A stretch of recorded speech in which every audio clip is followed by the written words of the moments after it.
Play the theme.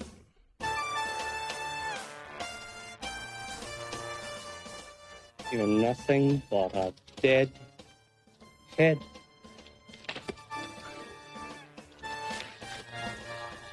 And no body. Welcome to The Good, the Bad, and the Sequel. This is the movie podcast where we're talking sequels, and we do it in two parts. First, an interview with an actor or someone involved that made the film worth watching. And the second, a discussion of the sequel, what they got right, what they got wrong, and how it could have been better.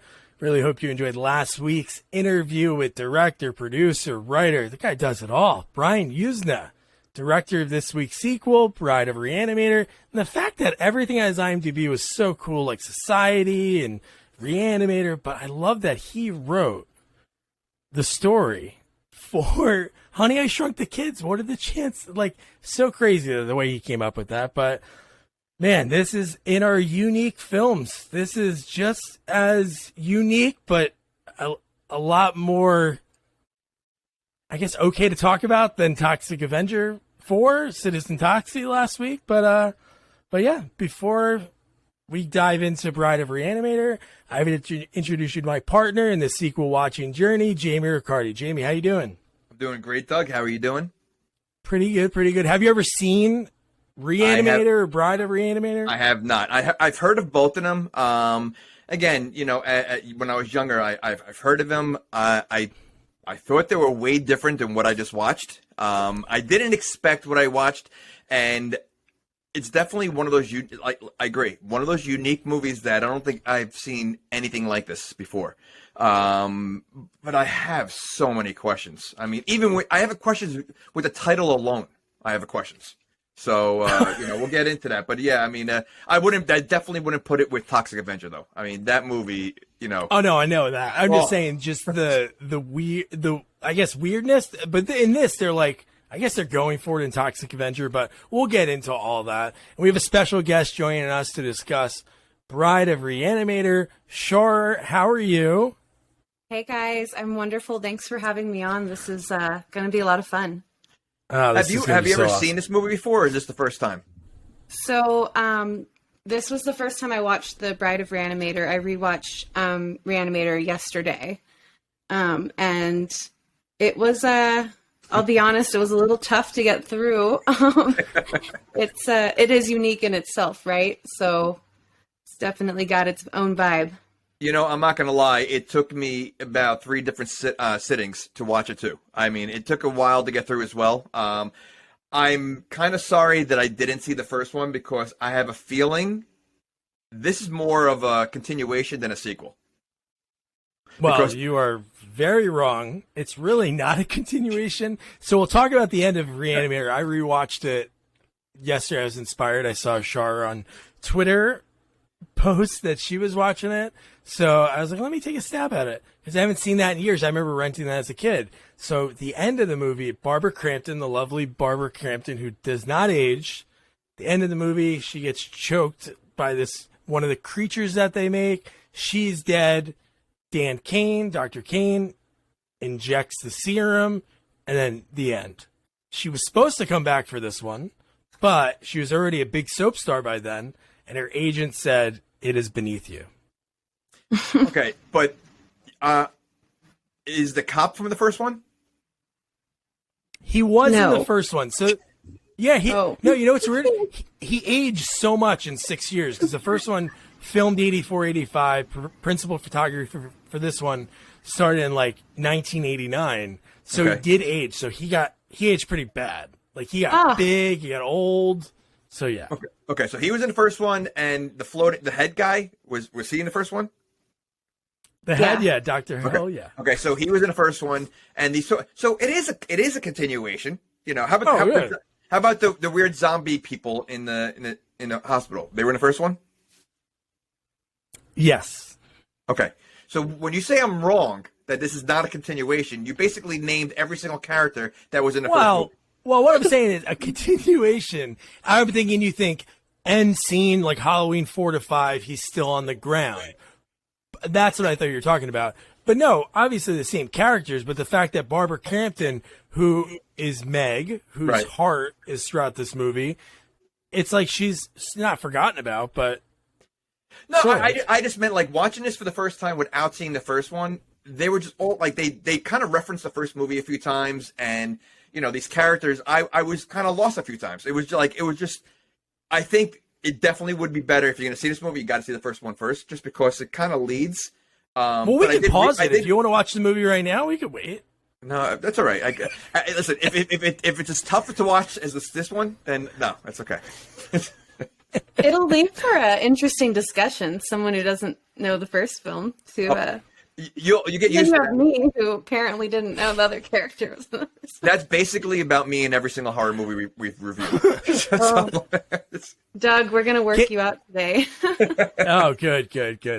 Can you believe that Jeffrey Combs almost didn't come back for this one? He was filming a different movie, so it'd been really weird to see this movie with a different Dr. West because he is so creepy and so good. Even Dan Cain, their chemistry it's great. All right. Okay. I thought there were a couple at one point. Yes. Wow. Okay. Seems like that for me as well. Okay. So there is commentary from this one on the Blu-ray or DVD. I watched a clip of it, and it's them two watching their scenes, and they're talking about it. They're like, and somebody clipped them all together, so it was like 2 minutes of them, and he's like, "See, I just want to move out. That's all I want to do. Well, I don't care about you taking the hand or the feet. That's I just the want to part move." that's the part that made me like, all right, well, he's living with him. I mean, so Yeah. and they're in every scene together. I don't think they're separated at all throughout the whole movie. No, Okay. that's true. Yeah. Okay. All right. So let's just dive right in. You get the opening scene. You get Dr. Hill's floating head. Wes, you bastard. It's pretty freaky. How did he lose his head? Or how did he lose his Fell off. body? It fell off. It just fell off? No, they Shorror, you probably remember more than me. I skipped to the end because I didn't know. Was this from the first film? From the first one, when he chops off Dr. Hill's head, I forgot when he does it, but I do remember a funny scene at the end when Dr. Hill's body is walking around carrying his head. Yeah, and there's that scene where Meg is on the table, right? And Yes. she's naked. And actually, I got a phone call at that point, and I told someone what I was watching, this severed head about to eat out a naked chick, and they were like, "What the?" Wait, hold on. Watching right now? Wait, hold on a second. You went way too fast with it. So that's in the first movie? Yeah, Doug, You gotta watch it. Okay. Yeah. You just sold me. All right, I'm in. So he loses his head. I can't quite remember. I must have looked away, or I struggled to get through the first one. I won't lie. It seems like it's a phenomenal concept, but it's almost like they had this piece of paper, right? And all these ideas, and then just threw a script together. There's so much chaos. There is a lot of, and that's what it is. There's a lot of stuff going on. I'll tell you the one thing that I was impressed with this movie. I think the special effects are very good in this movie. The story and everything else, not so much, because I don't even know who the bad guy is in this movie. Because Yeah. I mean, the head he's only there at the end. And he's not even like the bad. I almost think like Dr. West is the bad guy. Wait, did you say he's the bad guy or the bat guy? Well, It's true. It's not a joke. It's a real thing. When I said the special effects are really good, everything but that. Got it. Okay. So, And these are like legendary special effects people like Greg Nicotero, Cain VFX Group, who Tarantino always used in all of his movies. Screaming Mad George, who's a phenomenal special effects guy, worked on Nightmare 4 and a bunch of other The stuff. Walking Dead, right? Yeah. I think. Yeah, okay. That makes I sense. loved when they were doing the skull removal in the first film. Jamie, Yeah. sorry, but that was actually, when it came to special effects, that was really really well done with the fascia. They're tearing that and that sound. Impressive. And then the rest of the film kind of just clutters along. And I think me and Jamie have seen this a bunch with these special effects movies. I think overall, I think there's something there, but it's more like, what can we do? Like, what can we do that's crazy? And this movie has so much along the way when it comes to that. But so we have a lot of the special effects to talk about. And I'm going to assume PETA is probably not a fan of this movie. Ooh, yeah, no, that. I mean, sad. I was very surprised at some of the scenes involving animals. I'll just leave it at that. Mm-hmm. Okay, so the opening movie, you see the floating head, and then boom, cut to Peru. So they're in Peru, and then they have a little quick blurb, so everybody's filled in on what happened in the last 8 months, which is good for people like Jamie that didn't see it. Did you pause to read it? I did. I mean, it was a long story. I mean, I'd never seen a movie where they basically did a whole summary of the first movie, that you had to read. So, yeah, I did read it, but yeah. It was like at Maximum Overdrive when they had the huge intro to the movie, and Sure. they're like, and it's like, who's going to sit and read this whole thing to figure it out? But it gives you some idea about what was happening, so you do know. But Cain, didn't he look like he could be the dad in Troll 2? Yes. Friend of the podcast, George Horty's brother? Yes. I was very confused in the beginning of this movie because after you read the whole synopsis, I thought they were in World War II.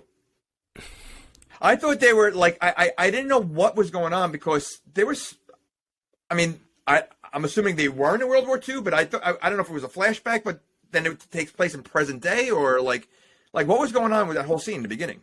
Well, it was Peru, a civil war in Peru. They volunteered, I guess, to get away, which makes no sense. So they volunteered to get away from this, big, gruesome murder scene. They were the only 2 survivors, and then only just to go back 8 months later.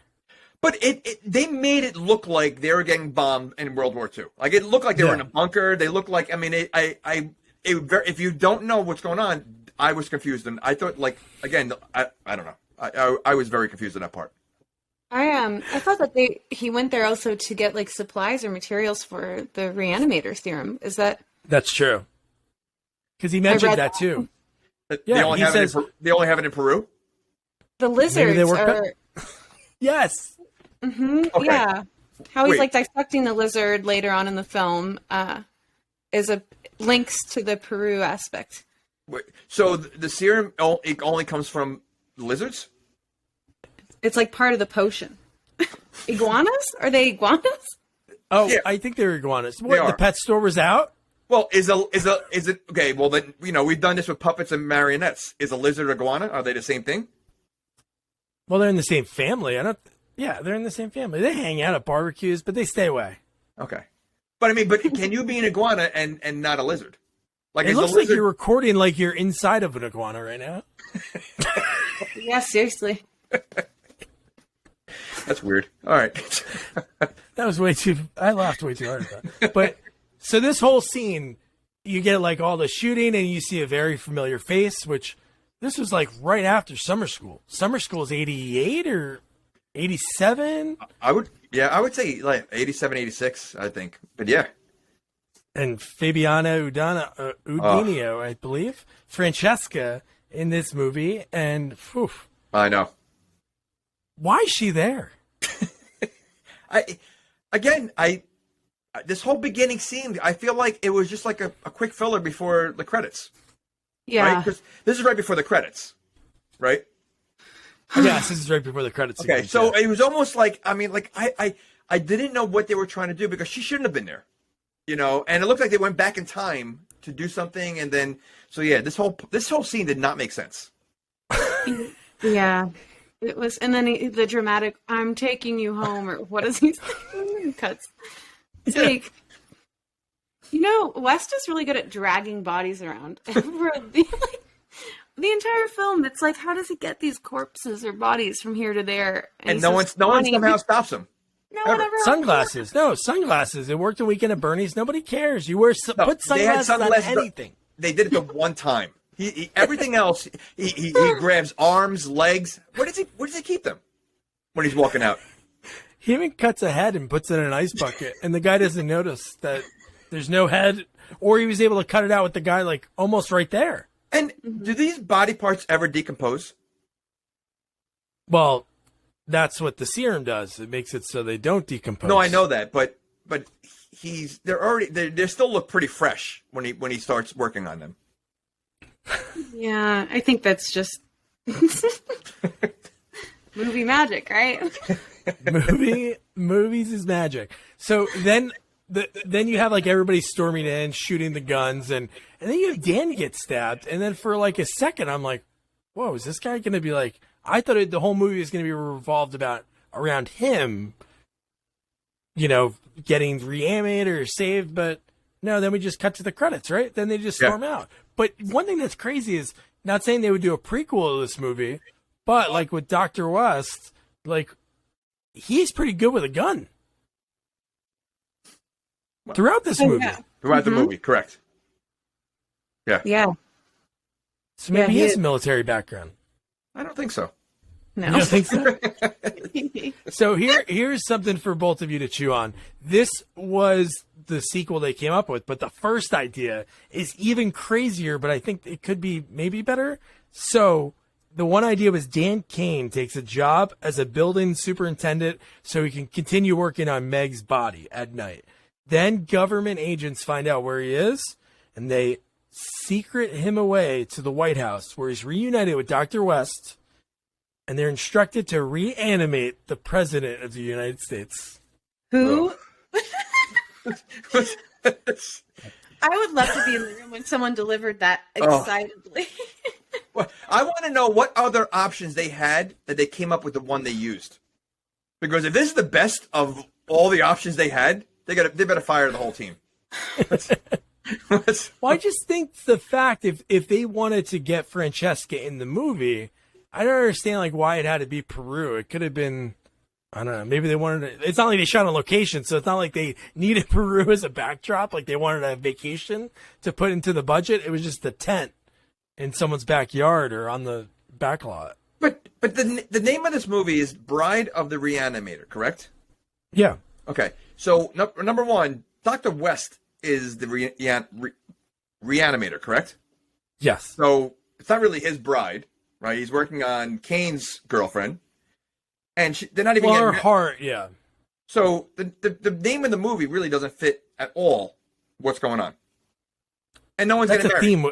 That's a theme with sequels. Troll 2, Only Goblins. Okay. All right. Munchie, singular. The original movie's Munchies.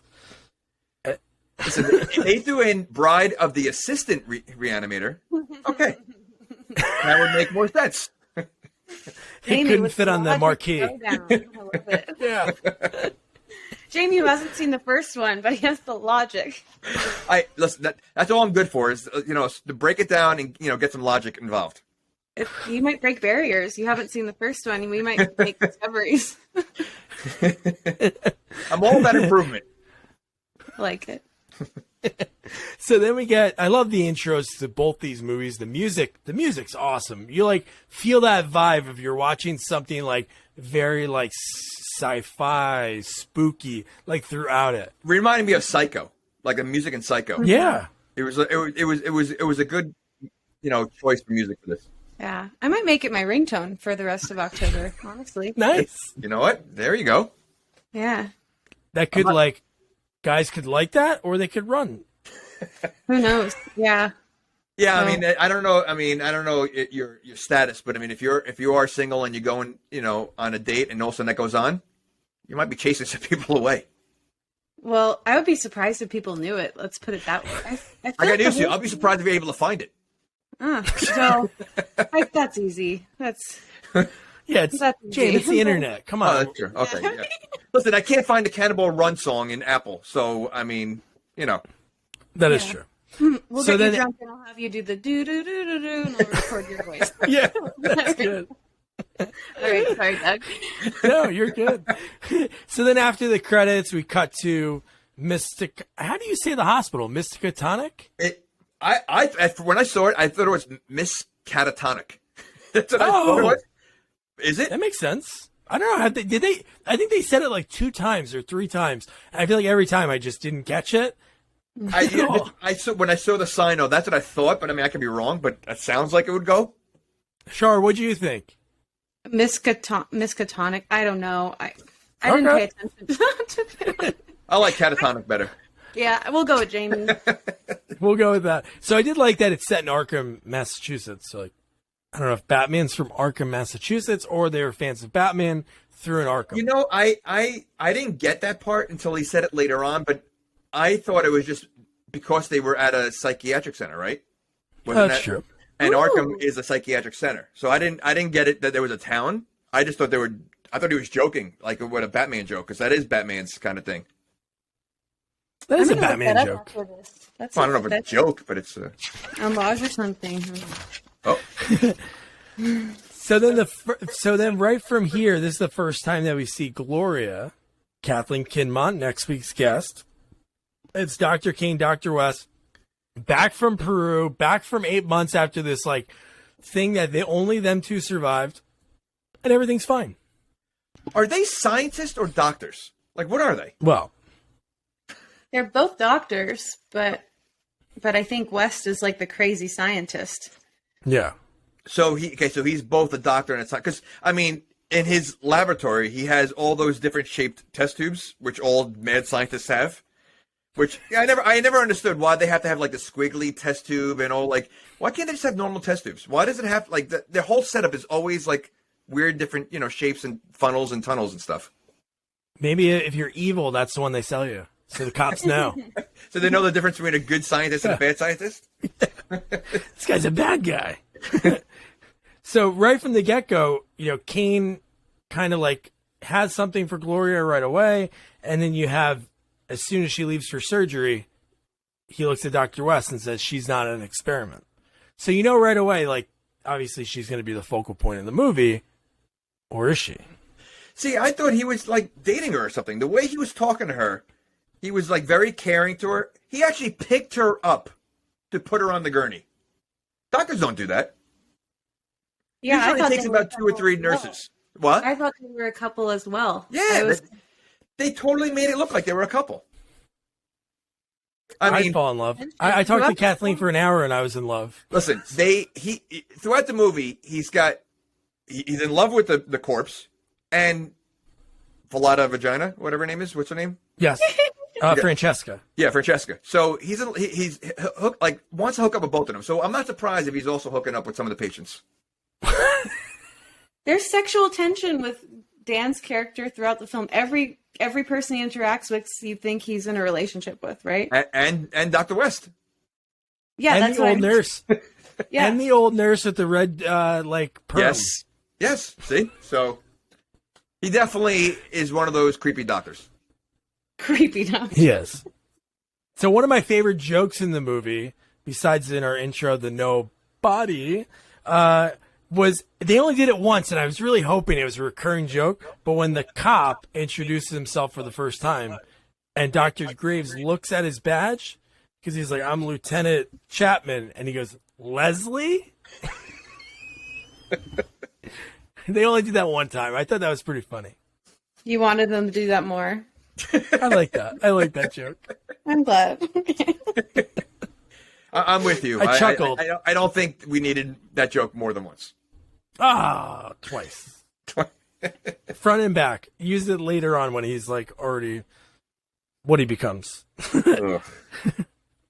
So then we have, again, right away, he shows up.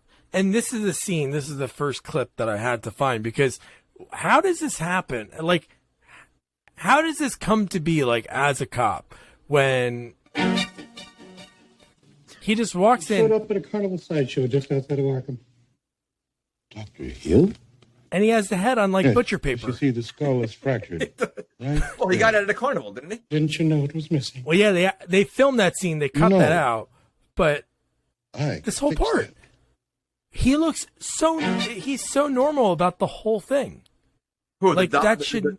The cop or the doctor? Dr. Graves, well, both of them. He's walking around with a head in a shopping bag, and then Dr. Graves looks at it like, Yeah, but oh my God, that's a Graves guy I has used to know. Yeah, but Graves has the serum, so I'm sure it's not the first time he's seen something like that. The doctors. I mean, the cop's a different story, but I don't even know if he's really a cop. I don't know. Remember when I said it's like they had all these bullet points on a piece of paper? That's, again, where I'm like, I just went, okay. Like, it does, yeah, you're right, it doesn't make sense. It's a I found it. Oh, so you're walking around outside a circus or something? Well, based on all the creatures that we see in this movie, no one seems fazed by anything. I mean, Right. we see a hand with an eyeball, and they're not really fazed by it. So I mean, love that. No, it's great, but if you saw that, listen, I get icky when I see a mouse. I mean, so if I see a hand with an eyeball, that kind of trumps a mouse. And they're not fazed by it at all. Yeah, there's so many odd scenes in this movie. I mean, I love a good satire, or I don't know, it's a horror comedy, but it's a comedy because it's like So bad? yeah, I mean, I'm trying to appreciate. I think, you know what? To be frank, I think I'd appreciate it the more I watch it, because of just how erratic it is. But trying to take it serious or download it at first in your brain, you have to accept it for the monster. Well, you have to okay. So look at it from my point. I had no clue what I was getting into. I mean, I didn't see the trailer for this movie. I had no idea it was a comedy or, I just remember the title as a kid. And I was thinking it was a horror movie. It's not really a horror movie. I mean, it's as much of a horror as Saturday the 14th. It's just a little more gross. Yeah. No, that is true. And that's most of Brian used in his movies, like Society. You have those effects that are just... It's more art. It's not there to like gross you out. Maybe the blood going everywhere would make some people, squeamish. Wait, you mean when they're dissecting a bat and like everything's squirting all over the place? That's not gross. Oh, that poor plastic bat. Plastic bat. That was savage. I wrote that in my little notebook here. That scene was like. Okay, that was savage until I saw the dog scene. I mean, so I've never seen a scene like that, I don't think, ever in a movie. I mean, even in John Wick, they don't really show you kill the dog. This was brutal. Yeah. No, it was. So then you have Dr. Graves just shows a cop within seconds the room. He's like, all these are from 8 months ago and they're not decaying. And it's like, would you just show, I guess he's a cop, so you want to show him all that. And then from there, they talk about how about the ballet dancer? So he tells this guy about the ballet dancer. He goes, she couldn't cut it, so she cut off her own feet. And then he giggles about it. And he giggled about it. Like, that was funny. He's crazy too. Oh, I think everybody in the movie is crazy. I mean, they are. But why are they keeping body parts in bags? Like, why haven't they got rid of it? Police station. They had it like a police station does. They did like it's evidence. But what's the evidence? An arm? That's an evidence? Like, literally, they had every body part imaginable in that closet. Well, it was associated with that massacre, so it was like a little archive for whatever chaos occurred that day. I guess that's what I picked. And I love how they put it's like they crumpled up trash around like the studio and put it on top of everything. Well, the way they treat garbage in this movie, throwing an arm into the garbage pail, a head into the garbage pail, garbage is very, anything can be thrown in the garbage. Yeah, no, I meant how they tried to age it. Oh. Like there was like dust on top of everything, and then the bags are open. It was odd. It was weird. Well, I just want to know what kind of benefit can having an arm from a massacre be? Like what? Literally, or the heart. What are they keeping the heart for? Well, wasn't it because the tissue was staying active, and that was a curiosity or something? Well, that's probably why. That's exactly why they were doing it. But it was just weird. It was all from one place. Like, it was all from the massacre. Like, people die every day, I'm sure. That the guy, they work in a morgue or whatever. Because the first body he shows with the sheet had no skin on him. Mm-hmm. Right? Yeah. When the cop, which I don't know why that body had no skin on him. Because he lifts the sheet up right away and shows the cop, or the cop looked, right? Wasn't that there? Yeah. I don't know, but doesn't Wes sneak in right after, or am I missing a part, Doug? No, he already took it. He already took the feet because the lieutenant asked, "Where are the feet?" And he goes, "I don't know. They were misplaced." But he does sneak in after, because that's when he sneaks in before that because he sees because he sees the head. He starts talking to the head. Yeah. Oh yeah. When he grabs that's the heart, nobody. Yes. He literally like Butterfingers the heart and puts it in his pocket. Like, Yes. Well, that's what I mean. Like, he walks out with feet, legs, arms. Where's he keeping it all? His jacket. He's got a special jacket. He's sewn some. He's like Inspector Gadget, and he just fits everything in. Because even one part, with the feet. When you see him take the feet too, he just slips them into his jacket. Like nobody would see that. The feet are pretty big. They are. And he's just walking around. Well, when we see the feet later on, I thought they were a guy's feet. Because when they showed the other side, they looked huge. right. Well, I'm thinking they were. Well, no, because they had painted nails when they showed the other angle. The nails were painted. Well, for a ballet dancer wouldn't have size 15. No, they wouldn't. Shoes. Yeah. So what do you both think when it comes to that room, that access to that room? Obviously, Dr. West is a doctor there. He has keys for everything. Did you notice like anyone can go in that room? Because even Ernest, the tropey, creepy guy who's ready to go to the disco, I don't know what he's doing. He randomly he has access to every room. Yeah, I don't think there's locks on any door. There's no lock. And everything seems like, again, a lot of the stuff should be locked up. I mean, if you are keeping these body parts for a reason, why would you have a janitor that can get access to it? Maybe the beauty of our age, maybe it really was unlocked. Like everything was unlocked. That's true. I don't know. I mean, you hear everyone say 9/11, airport security actually became a thing. You're after right. That, but when was this made? 80s or 90s? I think this 80s. was released in 90s. And the 80s. Okay, so it was 80s. Yeah. Everybody's more free back then. But yeah, you're right. I mean, this room, even later on in the film, there's so many things where it's just like full access. You but just come on in. Anybody wants to take a hand, right? or Jamie, this movie is just top Oscars material. So then we got Dr. Cain, which he should be used to Dr. West just taking body parts. Like, why is he so pissed when he comes home to this crematorium house that's attached to a cemetery? Why is he so shocked that he sees feet? Was Dr. West the reason why there was a massacre in the first movie? Oh, yeah. Okay, so that's why. No, he should know that. No, he should be used to it. He was like pissed. He's like, oh, not again. Happy about it.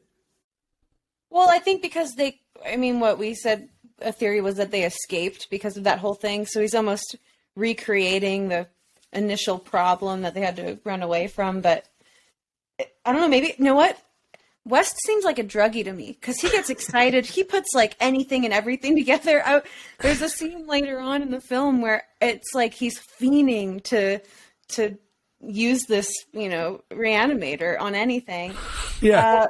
So maybe he relapsed, and I think it's part of his god complex. Like he wants to be like a god. He's creating life because he obviously knows the serum works. So why does he keep testing it on different body parts and creating these monsters?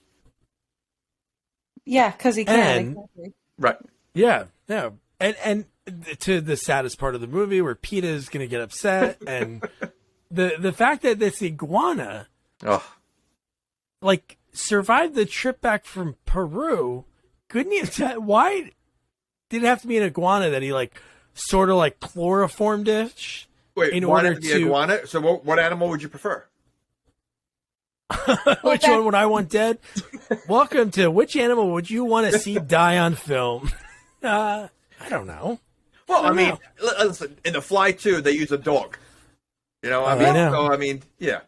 I'm pretty sure they say that the component of the iguana, I can't remember what part they extract, is the life source of the Re-Animator. So he adds it to all those other chemicals that they list afterward. But it's that one particular extraction that makes the Re-Animator. So that was my take from it.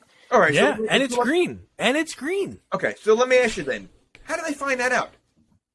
Oh, God. Would they go through 15,000 animals until they found the iguana, and they're like, you know what? Now, this is what we've been looking for all this time. Doug, do they explain that in the first film? Did I miss that? The discovery? I think I missed it, too. Oh, my gosh. They just don't explain it, and they just throw it in there. This is, yeah, I'm going to have to rewatch these. And that's the sad thing is I don't know if I watched it. But I will say Combs, though, his acting is worth it, for sure. Adding a cherry on top.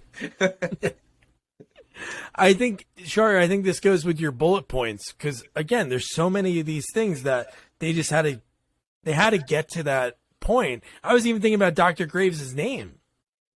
Graves. Mm-hmm. Like, they probably just wrote that down. Hey, cemetery. Oh, let's throw Graves in the movie. Like, there's probably just these little things that we don't get. Like, so then we were already talking about the great effects in this movie, but the fingers, when he like unveils the fingers in the eyeball like a magic trick, he like puts them together real quick and then like just puts the Re-Animator like serum on them and they start walking. So does it only work in body parts? Like if he dripped a little on a desk, would the desk walk around? No. Okay. All right. Just wanted to know. I think it needs like living tissue. Yes. Well, how long does tissue live for when the body part is separate? When the parts of the body are separated from the body? Well, not a few long. days, I think. But the fact is that I think it was once living. I mean, who knows? Again, this is a atrocity. Listen, I thought you were a professional. You saw the first one, so I figured you'd have all the answers. Well, when they litter, it's almost like they threw spaghetti on the wall and then said it's perfect. That's exactly what they did. They just, I think they were trying to disguise the loopholes with all the special effects. Because again, the hand with the eyeball, I thought that was gonna play a bigger role. No, it lasts like one scene and then he's gone. What a way to go! He gets squished. It was funny. Like the comedic part of it was like Dan like leaning over the cop and the cop like, hey, what's this guy doing so close to me? But see, I was waiting for like the hand to like grab the cop by the shoulder and then the other doctor grabbed his hand real quick and pretend like it's like him. Like, like they could have went so much more with that. But then the doctor steps on it, but doesn't notice he steps on a hand. No, he throws the book on it. No, he drops the book that he's reading. Oh, that's it? I thought he stepped on it. No, he's reading some book just sitting on the table. He grabs it. The lieutenant grabs it. And then he drops it down when he's getting ready to leave. So how heavy is a book that's going to crush a hand? Oh, I know. The thing was obliterated. Green ooze everywhere. And then just before this is when we have Dr. West. He explains like basically the whole movie to the audience and to Dan that, hey, I'm going to do this because look, and he shows Meg's heart. And then right away, Dan's like, okay. He was like in right away. What? So this is his girlfriend from the first movie? Like, yeah. I think they were fiance. I think they were engaged. Oh, okay. I think so. Right. So it wasn't like he worked with her and he just met her and then like now he's just in love with her. And it's only the heart, right? So the body's not even there. But what's confusing is at the end of the first film, it shows Dan like reanimating her, right? He injects her, does he not? He does, right in the neck. Well, it's funny when he injects her. He's way off left of the neck, so it's not even close to her. And then it just ends scene, fade to black, and that's it. So do they address the fact that she's not in this movie? Well, it's her heart. Yeah, she's dead. They claim she's dead. Well, she was dead in the first movie, right? But then reanimated, supposedly. It ends with her supposedly being reanimated. But then they don't discuss like where her body went? No. Okay. No. It's come on. What do you think? What are you expecting by now? The first movie is as logical as the second movie. Okay, good. Good. So not to be confused twice. Okay. But you know what? West though is a manipulative.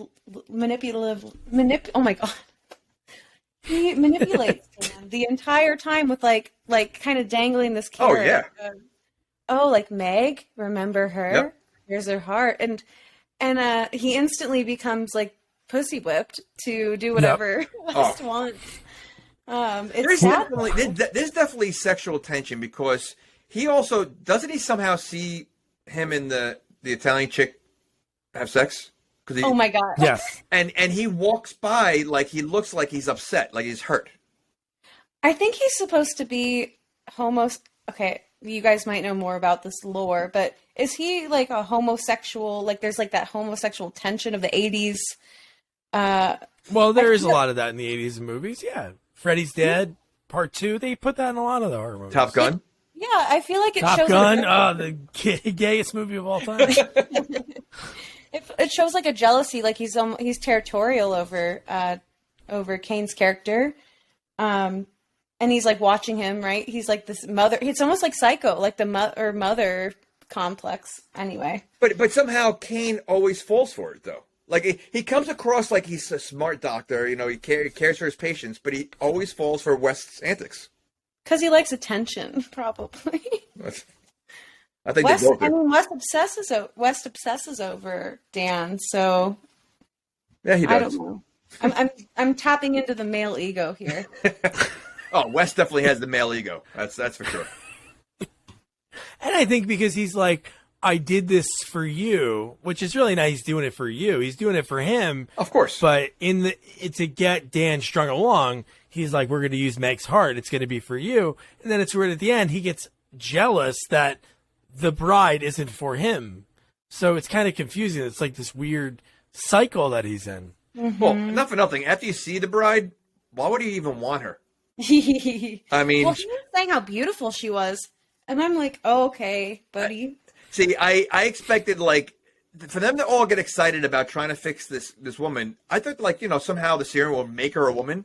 No, she looked like a monster. Mm-hmm. And that's how they like came to choose her. So like for the role, like, and it was pretty cool. Like one of the things that Kathleen talked about, and here's Brian talking about it. It's pretty cool. And when she's being rejected by Dan, I mean, it's very emotional to me, you know. So actually, after that movie, when it was over, I thought, you know, I should have done more. She should have had a bigger part in the movie, you know, because she's the best character of everybody. She's the one that gets my attention. And she's got she just shows up at the beginning and the end. And so that's a little bit why Return of the Living Dead 3, I took that character and made the whole movie. Yeah, so buddy. Yeah. So that's what he did with that. But just before that, he talks about like he needed the size, and Kathleen, model, beautiful actress, super tall. And one thing she said that was pretty cool. She was like, for her to get this role, it was like, you don't see a beautiful actress like play a role like that, like putting all the makeup on. And yeah, it looks gruesome. Everything that's on that body is just hideous. And she looks so uncomfortable.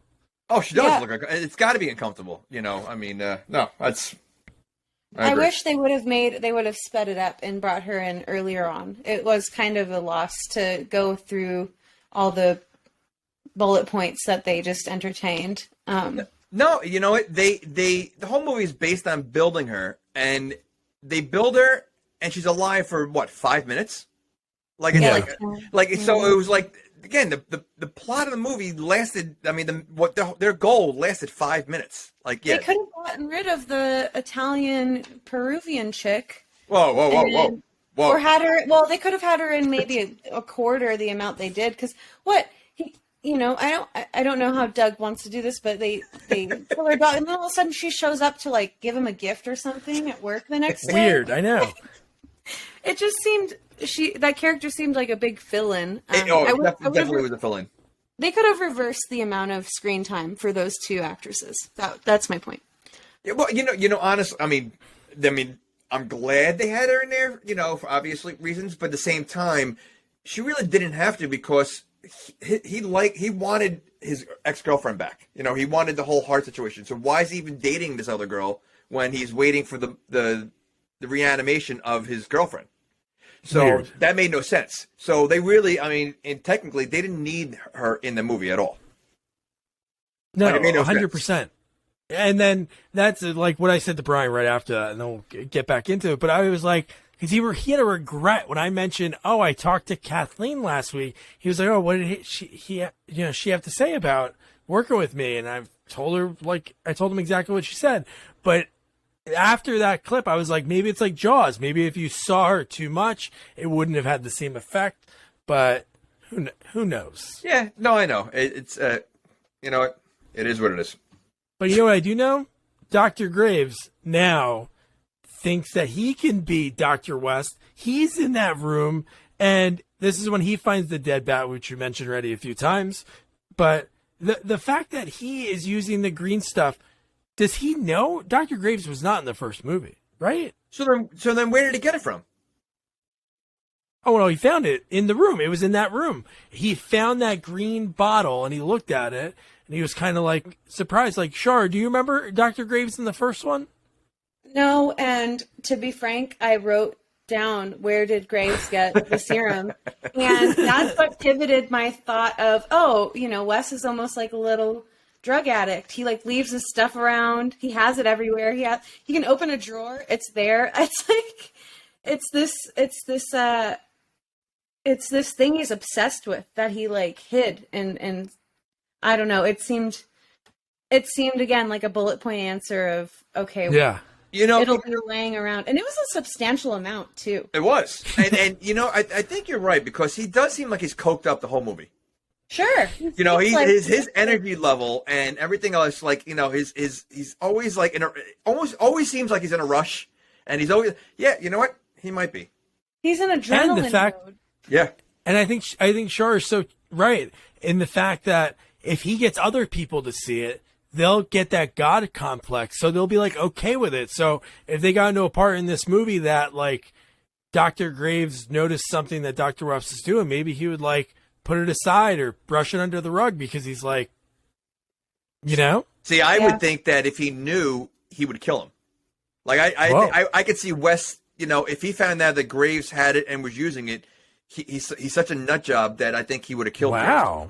Well, Doug, you know how Graves puts it under the microscope and looks at it, and he gets that same face, that reaction that Hill had in the first film. Sorry, Jamie. But when Hill, the bat-headed man, discovers the Re-Animator and he looks in the microscope, there's this like, this this mystery's been solved, and then instantly something bad happens to them. I don't know. Anywho. No, but it happens here too, because right after he gets that, you're right.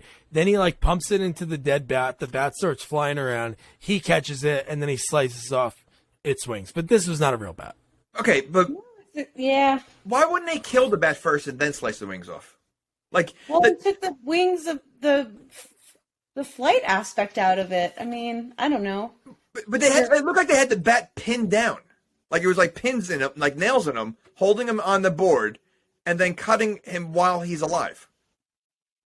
What are you going to do? Put paperweights on him? Put like a coffee mug or your lunch? How about killing the bat first so he doesn't suffer as you're cutting his arms off? Can you kill it though? Like if you cut the head off, does it still stay alive? That again, probably not, right? It's reanimated. Oh, you're talking about after it's reanimated? Yeah. This was a Would it really die?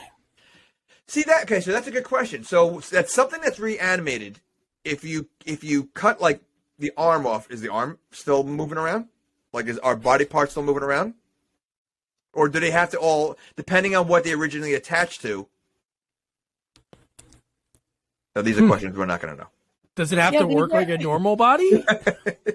I would love to hear a listener like yelling at us right now. And be like, did you guys really not pay attention to you guys didn't read H.P. Lovecraft, you nerds? We had that for one of our movies. Someone said we were a few of them. Yeah, we're so off base on what we're saying.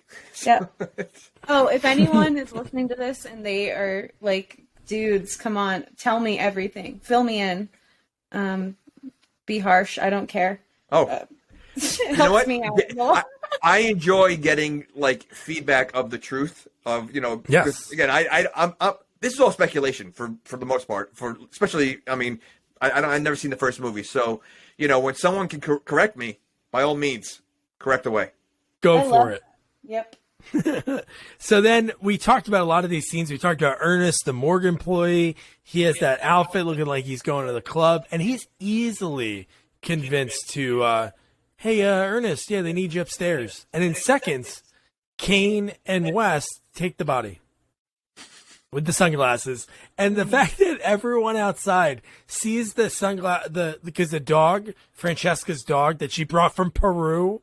What is it with Peru animals that get killed in this movie? Well, the fact that she brings the dog. First of all, I felt like she just met him in Peru for the first time. It seemed like that, yeah. Right, and then so like they go on a date, and she brings a dog right to his house. Who does that? I thought the same thing. It's weird. That's odd. A psycho. Really? I know this is our first date. This is my son, Tim. Yeah. Why was the blood on his feet and the dog, they made it very clear that he's insecure about the blood on his shoes, and the dog doesn't bring any attention to it. I didn't realize the dog was even on the date until the dog gets murdered. I was like, when did the dog Oh, you didn't see the dog walk in with her?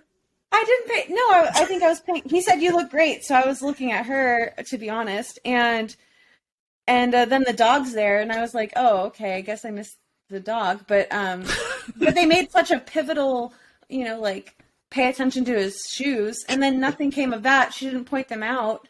Yeah. We already knew what he was up to. I thought that was, again, a waste of, I hate to be mean. I want to love this film. I really do. I just... Listen, sometimes you just can't love. You just can't. It's not in my nature to bash, but before we recorded, I told you my heart. So. Well, it's not. I don't look at it as bashing. Because there's been very few movies that we really bashed. I just think it's just asking a lot of questions that don't have answers. Yeah, sure. Who would have thought you make a movie and. You make a movie in 1991, I think 90 this came out, and you have people, 21 years later breaking it down, and then again they got a movie made. They're a lot better than and you know what? If putting this together. Oh, yeah. Well, if we had this podcast when this movie came out, we wouldn't be having the same questions. We'd be looking at it in a whole different way. But I guess with technology and how movies have changed since then. It kind of changes your perspective on how you watch movies. That's very astute of you, Jamie. Thank you very much. If we're reviewing this 20, however many years ago, we would be 31 years later. I can't even do math. Yeah, 30 years. Oh my goodness. Wow. You sound arrogant. Yeah, right? So, one part that I don't know if I want to say I enjoyed it, but how crazy... Again, Dr. Graves seemed very okay with the body part room and all that stuff, right? He seemed like he was totally, fine with it. Bat flying, he did get freaked out a little bit. Then he's like, oh, let me use this green stuff on Dr. Hill's head. And, dude, Dr. Hill is crazy. Because, dude, when he comes back and he starts talking to him, I love the line that he says to him. I saw your... What was it, Austria or Auschwitz or some city? He's like, I saw your dissertation. He's like, oh yeah? And he's like, and I thought it was the worst thing I've ever heard in my life. I love that. He said he saw him at a conference in Zurich, which is something I've literally participated in. And I was like, that's the meanest thing you can ever say to your colleague. That's pretty much like, oh, I've seen you on Twitter. I've seen your podcast. You suck. It was mean. Why does he have his mind all together, yet the other one, the cop walks around like a zombie and talks like a zombie? Like, why is he so intellectual, reincarnated, whatever, or reanimated? But some like the bride, it almost talks like it barely talks. Like, or the people at the hospital that are weren't they also part of the? I have a theory. I have an answer. Okay. Oh, sure. No, Doug. I'm a guest. Okay, I was gonna say from that special chloroform stuff that makes you just have a heart attack. Like there's other people died of, I guess, different illnesses, but that guy dies. The lieutenant, we can talk about it now. He goes to the house. He breaks into the house. He's sitting in the living room, which is super sketchy to just do that. That's why I said he's not a cop. So, but go ahead. So I think it's because he died and then it was immediately reanimated. The time frame was a minute. I don't know. It was so fast. I don't know if the other ones were that fast or not, though. Yeah, but wouldn't it be the opposite? Like, I would think that if you die right away, your mind's still kind of there. But if you're dead for a few weeks, that you're like more zombie-like. But that's why I think so. The lieutenant got murdered and then was immediately reanimated. Then with the bride who was acting, like she really was a homage to what Frankenstein's bride. Oh yeah, Yeah. She was going for that, but she was made of random body parts. Where this guy was one unit. What, you revive him a couple minutes later? It wasn't even hours. So maybe he still had function, like his cellular function wasn't as decrepit. I don't know. But then what about the head? The head, because the head was. I mean, the head. I mean, he talked like he was a professor. Jamie, I love it because you're asking the real questions. The plot hole. You found one. Oh yeah, one plot hole. So I have to ask, Doug, did you interview? And pardon me, I don't have his name written down. The gentleman we just had the clip of. Did you interview him privately? Privately? Well, yeah. Was Jamie there to be like, dude, what were you? No, Jamie was not there. That's what I meant. Jamie would ask the real tough questions. The camera pans to the right. Jamie's sitting under like a street lamp, and he's like a detective, and he's like, "So tell me the truth. What's going on with this lieutenant? Yeah. Why is he like a zombie, but Dr. Hill is speaking like a professor still? What's the deal with that?" You'd be doing like Seinfeld bits. Something tells me that the interview wouldn't last long. All right, dog, I got to go. That's it.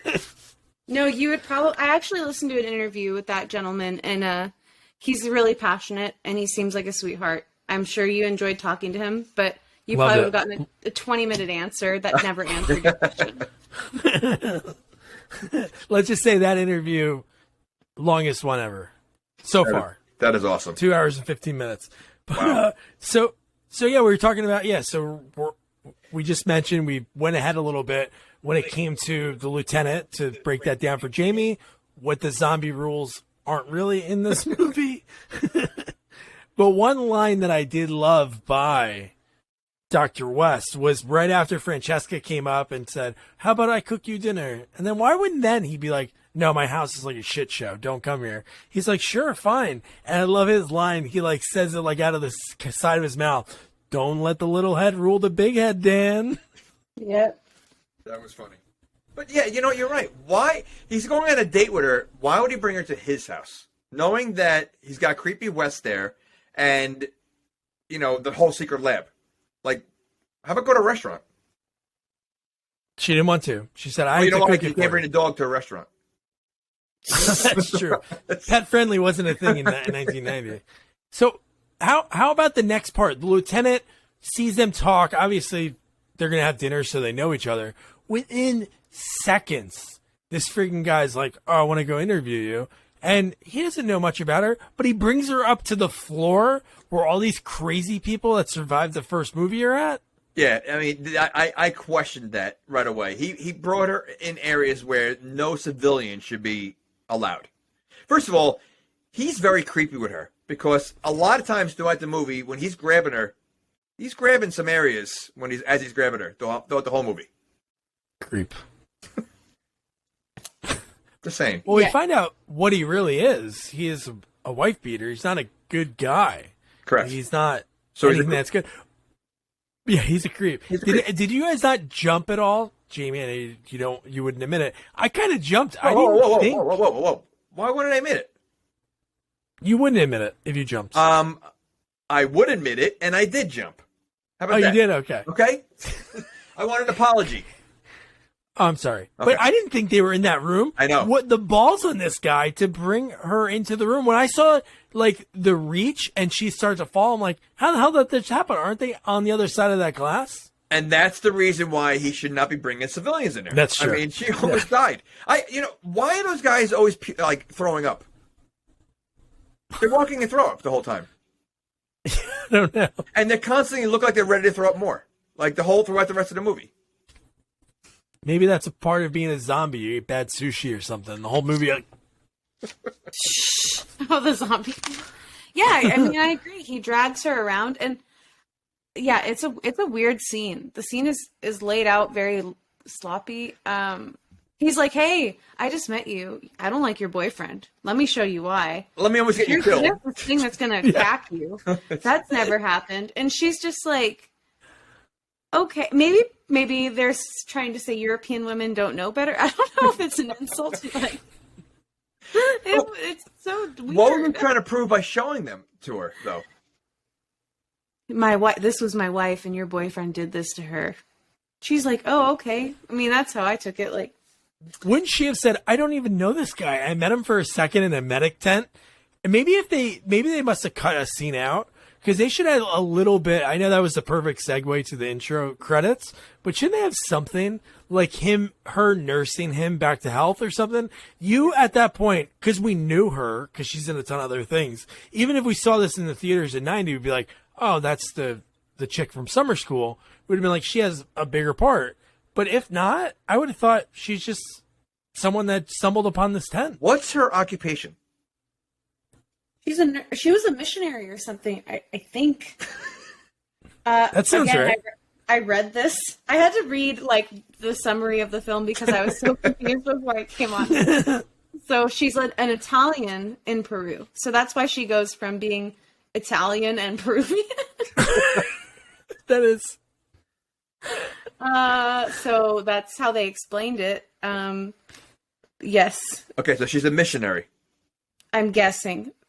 Someone listening to this can scold us if we're wrong. Well, speaking of missionary, foreshadowing. Oh. Because she says, "I'm going to cook my dinner for you. Where's your kitchen?" Which, this kitchen has to be disgusting. I don't see them ever eating or cooking together. Or cleaning what they use.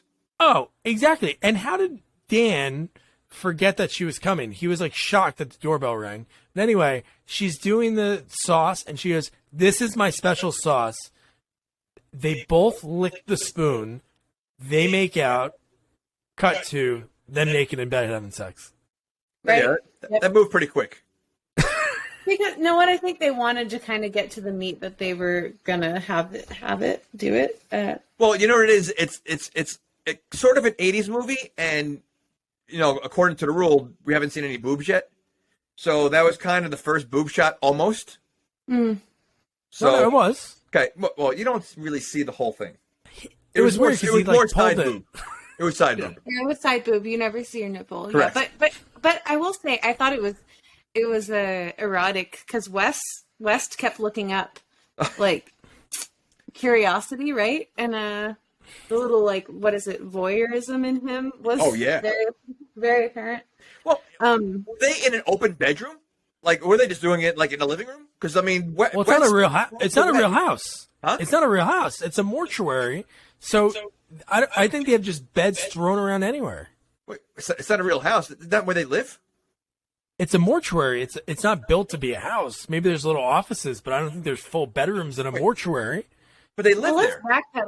Let's backpedal a little bit because while they're hooking up, so they have dinner, they make dinner, they have sex, or they're making out. But then it goes to West working on a foot, right? And he's tickling this foot, taunting it. Okay, wait. And then he looks over and he sees this man's arm and decides to put this beautiful like leg and then stick like a rod. What is it? He sticks like a hanger in it and connects the two and then just pours sloppily, to be honest. Like just dumps all this Re-Animator on it and has this weird feminine female contraption, and then it attacks him, right?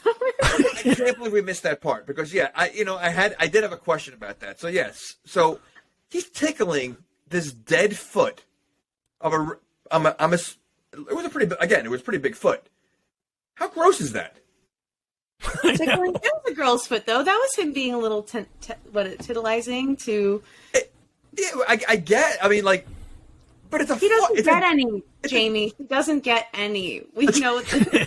Okay, wait. If that's the case, then why didn't he like attach a breast to the foot? Because I think he's weird. bisexual.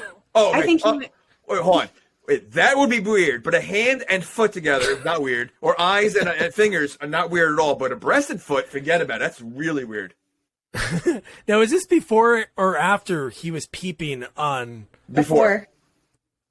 Okay, good. Because it would have been like, you ended if he was like, he peeped and then he goes, oh, that's it. I'm going to go get my rocks off. And he goes downstairs and then he does his tickling on his own. It'd been funny if he used a feather, maybe.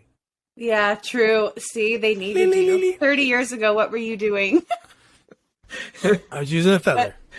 But no, yeah, he, I mean, I feel like you got that he was interested in that they were having sex. He knew they were having sex and then decides to make a monster and then throws it in the trash.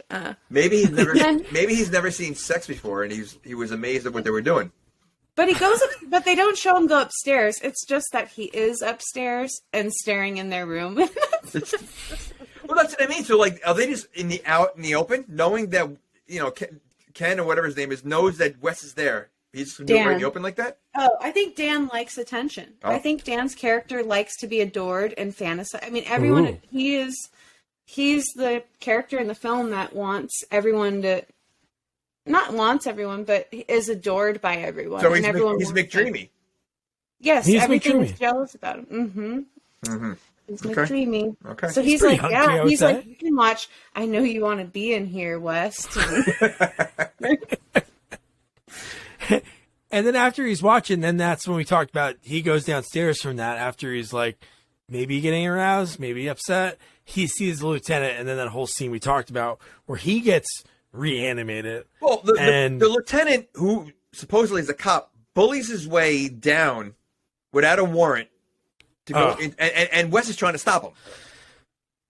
Like 3 or 4 times because Yeah. he blocks the door to go down. Yeah. He somehow runs past him down the stairs. Like a little kid trying to race his brother. Yeah. And he does it there. And then he says, I wouldn't open that door. The door was open. there was no, like, the lock was not locked. So all you do is, like, pick it up. And then the fight ensues. He uses that chloroform that we mentioned. And then he reanimated him right away. But why would they reanimate him right away? I don't understand that. Well, because he said, I guess, so he was missing, so he could walk. I think they said he could walk away from here or something like that if they reanimate him. No, I guess that makes sense because I'm sure he tells other cops if he's still really a cop. Maybe he's not a cop anymore, but they know that he's on the tail of these two and investigating it. But I don't know if maybe like bury the body somewhere, move the car. No, let's just send him back as a zombie. But he acts like a zombie, yet he's smart enough to put a padlock on the door. Right. That is true. I think that logic has to do with how quickly they reanimated them. But again, you pointed out the Hill guy, the Dr. Hill, who's the Bathead, and he's just as aware. So I don't know. Yeah, I don't know. That's It is. So Francesca's alone upstairs at this time because Dan runs downstairs and the lieutenant busts through and then, like you said, locks him in there. And then it's just Francesca like, Dan? And you just have this lieutenant sitting there on the couch, like in pain, just like, and she's like, "Are you okay?" First of all, I wouldn't approach him, but what a way the dog. Wait. Does he lose his arm yet? He lost his arm already, right? He already has macheted off, downstairs, Okay, but dude, the dog was just that was one of the greatest effects I think I've seen. It was, but it was brutal to watch. Like, I mean, like you don't see things. I mean, yes, you see someone kicking a dog or whatever, but like this was like he was swinging that dog around so hard that his paw popped off. Ugh. Oh, it was brutal. Yeah, that was a tense scene, but I'm not gonna lie, I appreciated it. I did think PETA right away, but her reaction was a little lackluster. Like she's just like, "Oh no!" Like just I don't know. I would be calling the cops. I'd be. Well, he was a cop. You call the number, you're like 911, and it rings in his pocket. No, but yeah, she didn't have that emotion. She cared more. Again, Dan put her in this situation. Well, really, she knew how weird they were. She walked into that medic tent, saw Dr. West shoot a guy in the head, and she thinks, oh, this is fine to spend a night in this house. So, yeah, she had no emotion towards that dog dying at Her all. emotions in the movie are up and down when it comes to Dan. Like, Yes. you know, she thinks he's creepy, but then she wants to date him. And then he's creepy again, but she's so full of like up and downs with him that I don't think she realizes what's going on. 100%. No, there's a point that she's so pissed at him, you're thinking that she's going to do something for him. And no, she's in love with him. Yeah. Well, he is hunky. No, yeah. I love him. But- you know. Is this when, like, so they break up at that scene, right? Because the dog gets killed. Then I don't know, Doug. Were you going to say that he puts the hand on the dog? I love that. That's when they break up, when she sees the hand on the dog. Yes. She reaches down to pet her dog because she sees that her dog's like missing, or I think she actually notices Dr. West like holding it. Oh yeah, he's holding it. So what I think she was crying in Dan's arms, and Wes saw the dog, grabbed the dog, ran downstairs, attached the hand to it while she was still being consoled by Dan. We didn't know about the hand. All we heard was arf, arf. Right, and she was like, well, I think you saw the hand down there, right, or no? Oh, I don't remember seeing that. I don't remember seeing anything. They cut the lieutenant's arm off, or the hand off. You saw it. You saw it in the basement, so you did see it. Oh, I guess didn't I? Why would I think that a hand would go on a dog? Maybe in my head. Again, we saw an eyeball and 5 fingers. Because West is like this. He's like rock hard in his little laboratory, and he just looks at things, and he's like, "What can I put together?" I mean, the logic on that was the scene when the dog in the hand that I was like, okay, this guy has like a drug addiction. Like there's an addiction to him just marrying randomness together. There's no logic or efficiency. He's like, oh, it's missing an arm. I'll put a hand. And he gets the look on his face is like, I'm going to click on this. Like he just has this like happy grin. He's like a kid playing with Legos. You know, building things with Legos and what he can, put together, he's got a child's mind of what he can create. But could you imagine if you were her and you went downstairs, you heard your dog that's dead? It's like Pet Cemetery, and you're going down, you go to like open the door and he's there, and then you see your dog, you go down there and you shake your dog's hand? Human hand? Yeah, but you know how convenient a fetching would be? So I mean, she seemed upset about it, but I think that'd be a cool thing. A dog having a hand. It could scratch itself. To scratch itself, fetch me a beer, open the door, let yourself out. Are all the things that are reanimated like aggressive, but it's like it's selective when they're killing machines, right? Like in the first film, there's one reanimated body that kills the dean, and that's like unhinged. But then this dog is all of a sudden nice and then aggressive, and then you have the detective who's like normal. I mean, it's really there's no rules. No, no. That honestly, I think this movie, and we've seen it with I think Terror Tunes. It's like, you know what, the plot is okay, the movie, but let's just see how much special effects we could put in there.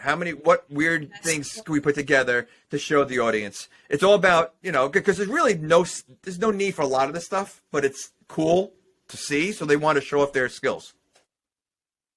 All I know is the dog's arm attacks her, and then she's pretty much like, I hate you. She's screaming at the love of her life, who she moved to the U.S. for.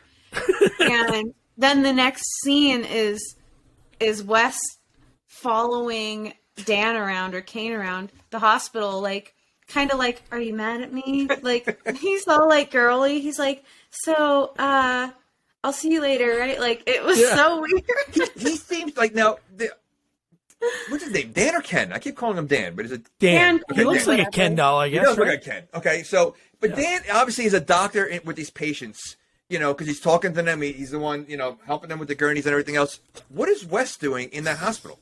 Because he looks like nothing. He does not belong in the hospital or any of the patients' rooms, but he's somehow there every time.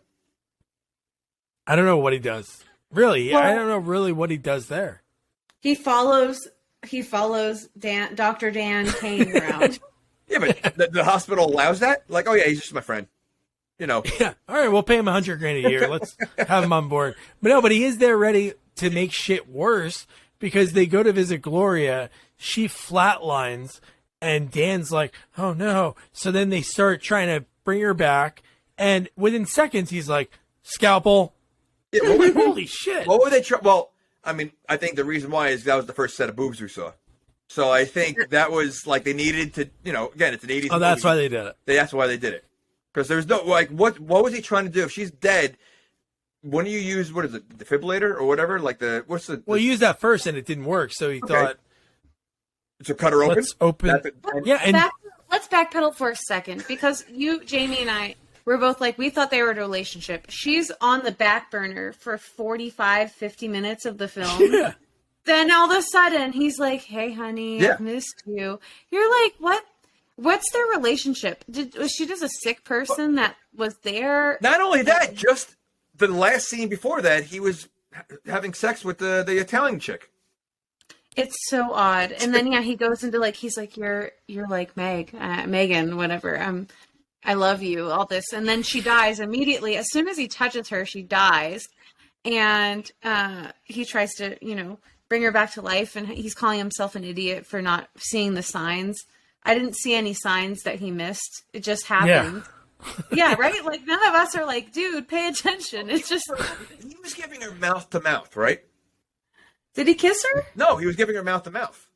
When she flatlined or So- prior? Yeah. Yeah, so, like, but is that a situation where you give mouth to mouth? I mean, you're in a hospital. Like, don't they Wait, have, did like, she- better equipment than mouth to mouth? Did he do mouth to mouth before she flatlined? No, right after she flatlined. I'm trying to find out why he said, "Oh, I'm an idiot. I didn't see the signs." Like, I was like, I didn't. It seemed confusing to me. Yeah, no, all of that was pathetic. He doesn't seem like a good doctor. Let's put it that way. It was stupid. But yeah, I love how Wes just is like peeking around. He's like, "Cut her open." Yeah. Was he going to try to start her heart by hand? Is that what he was I trying have to do? no, Like I had massage no the heart? idea. I have maybe no idea. massage the heart. No. That sounds like a fancy term. It made no sense clinically. It made no sense. There was zero logic behind that. They cut her open, and that's like, and you need they had all these tools around to bring a chest cavity open. It was so stupid. They were ready to cut her open. Like, I mean, like, there were two doctors that, I mean, I can't imagine any situation in a hospital where someone flatlines and they quickly cut them open. Never. I thought he was going to take her heart out. I thought they were harvesting organs right away. I'm telling you, the only them reason alive. is because they haven't showed a boob yet, and that was the way to do it. She did have nice And- boobs. I was there like, I was there giddy. I was happy to see it. It was nice. It was, and that's the reason why they did it. I can almost guarantee it. It has to follow the Yeah. rule. That's follow the rules. So here's a really funny story. So when I talked to Kathleen, she was in a movie with Barbara called Fraternity Vacation, like a movie from like 1985 with like Tim Robbins, Stephen Joffrey's from Fright Night. And she told me about the movie. So I'm like, oh, I've never seen it. I've seen the trailer. So I look it up as soon as we're done talking. They're in a scene, topless, like dancing for Tim Robbins on a bed. I'm like, it just felt For Tim so Robbins. weird. Yeah. Oh, man. All right. Wait, hold on. What's the name of the movie? Fraternity Brothers? What was it? Fraternity Vacation. But yeah, it's funny that Barbara's in the first one. She's naked in the first one, and then Kathleen's naked in this one. But even this scene, Dan has seen so much shit up to this point, right? He macheted a guy's arm off the night before. And this is, I know he loves Gloria, but it caused him to pass out. He's like out for like a half a second. He has the blood on his face. He like closes his eyes for like a split second. And then that's when his fist is in her chest. He seems to get a lot of blood on him all the time. Yeah. And he tracks it. And they're doctors that are cutting open and all that. None of them wear masks. Like, don't all like surgeons or doctors when they're operating on a patient wear like protective clothing? That It's is the true. 80s. Oh, that's true. 80s. Come No on. rules. We leave our doors locked open, and we don't wear surgical masks. We're not pussies. Yeah. The lawsuits later created yeah. all the chaos. Oh my goodness. And the 80s also brought malpractice. So that's what came from it. So then we have so this is the part where Dr. Graves is getting drunk, and he's just looking at Dr. Hill because Dr. Hill's like driving him crazy. And then even from this part, he gets so pissed, he shoves an apple in his mouth and then wraps him back in. Oh, he wraps him in a towel, I think. Towel, and then throws him in the garbage. That's what I like. It's just so ridiculous. Like that the garbage. That's where the foot went, or whatever. Like they just throw things in the garbage, and the garbage men just pick it up. I can't get the garbage men in my house to pick up anything that's not in a garbage pail. And these guys are garbage men are picking up body parts. Ernest don't care. Ernest was wearing his Hawaiian shirt in the next scene. He'll get rid of it. And Ernest, this Ernest guy. Is Ernest a real name? Like, I mean, do you think there's anyone out there with a name Ernest? I guess if you're Ernie, I would think you're Ernest McCracken from Kingpin. I'm sure his name's Ernest. You think there's an Ernest McCracken out there? Well, I'm saying Ernie McCracken from Kingpin. I'm sure his full first name is Ernest. All right. I just never met an Ernest. We just lost the 3 Ernest listeners that we had.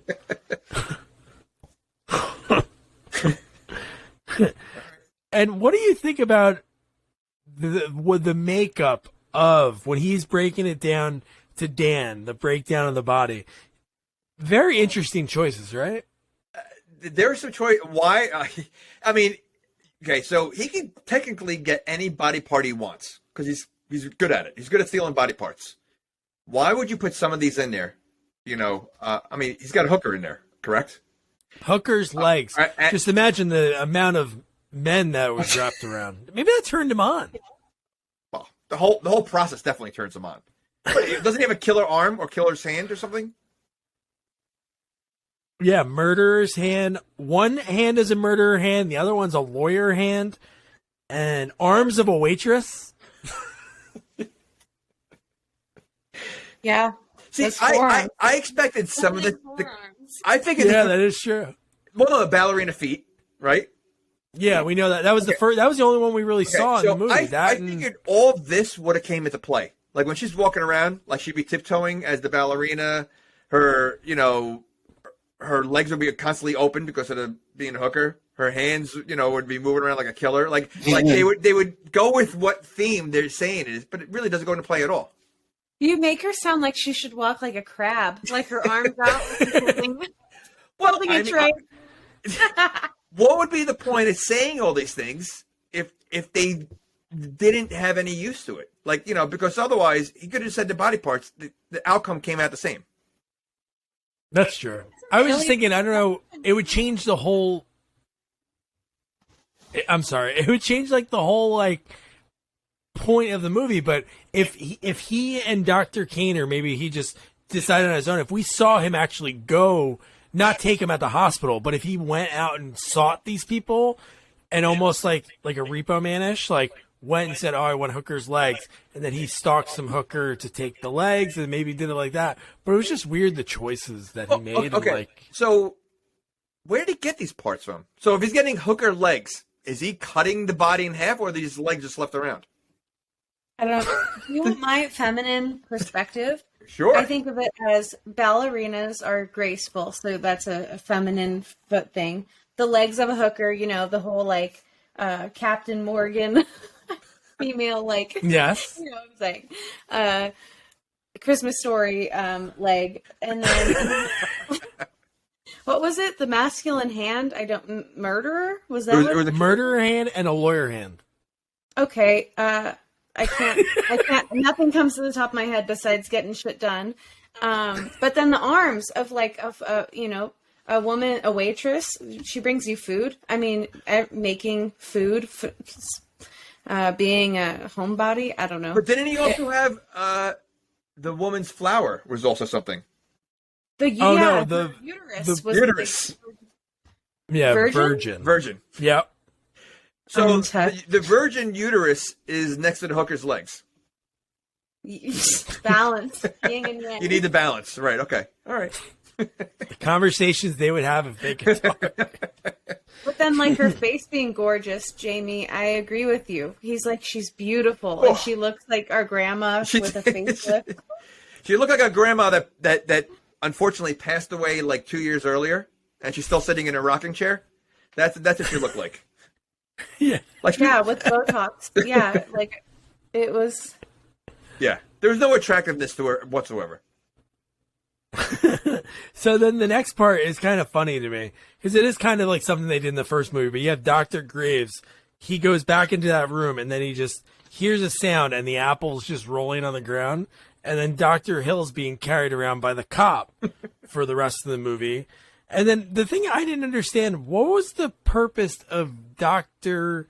Hill asking, forcing Dr. Graves to cut his head open? Oh, I just thought about it now. Yep. You figured it out. Answer it. Right. The bat wings. I remember from later, but at that point I didn't think of that. He could have thought of any mode of transportation. I thought, because you know how they were saying that all the victims had some damage to the side of their head? I thought it was like completing the circle. I was confused as well, to be honest. Jamie, did you get that? I did not, but okay. There's a closet filled with body parts he could have used. Why did he pick a bat? He could have been on two legs, just a head on two legs walking. That would have been better, I guess. I don't know, a bat. I think the bat hard arms to go around. Sitting around, right? Lazy. Yeah. He left him because he cut the bat arms off earlier. But how is he that smart to say all these things? I don't know. And he was always bleeding in his mouth, like his teeth were like bleeding the entire time. What's with that? I don't know. That doesn't go with any of the rules either. Yeah, there's no rules. This whole thing is. Well, and it's funny because he's bleeding from the mouth, and the cop, it's like purple. Yeah. Ish. And the guys at the hospital, they have like puke. So they all have they have all different kind of spit ups. Maybe it has to do with like the lack of like the oxygen when it comes to the color. I don't know. I'd be very curious if you talked to the director and said, "Why did you?" I would really like Jamie to just go hard on this guy. This is super uncomfortable.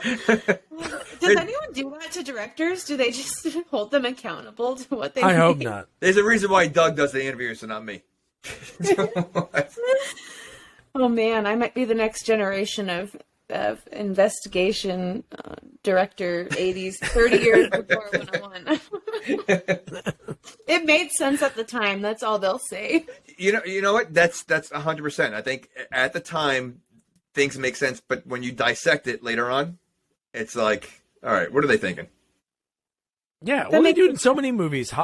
Friday 3 to 4. They made it that the guy in 4 was looking for a sister that went missing in 3 when it's the next day. Yeah, how is he already camping in 4? Michael Myers driving a car. Oh, I know. Okay, so. Yeah. We're all bonding. True. And you know what? We all bond over the trauma of how much we don't understand. Yeah.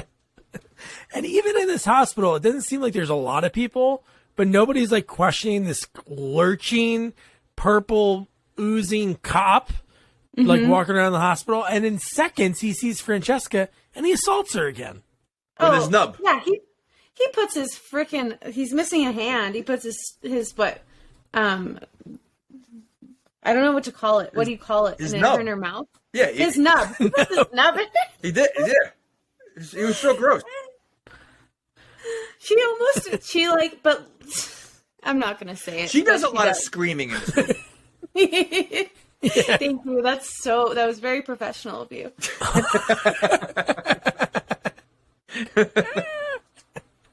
She screams. That's amazing. She screams the entire time and he shoves it in her mouth.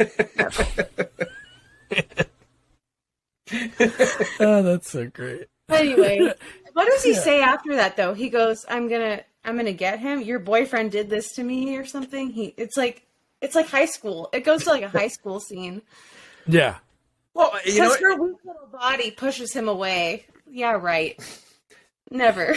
Well, I feel like the rest of the movie from this point on just goes apeshit.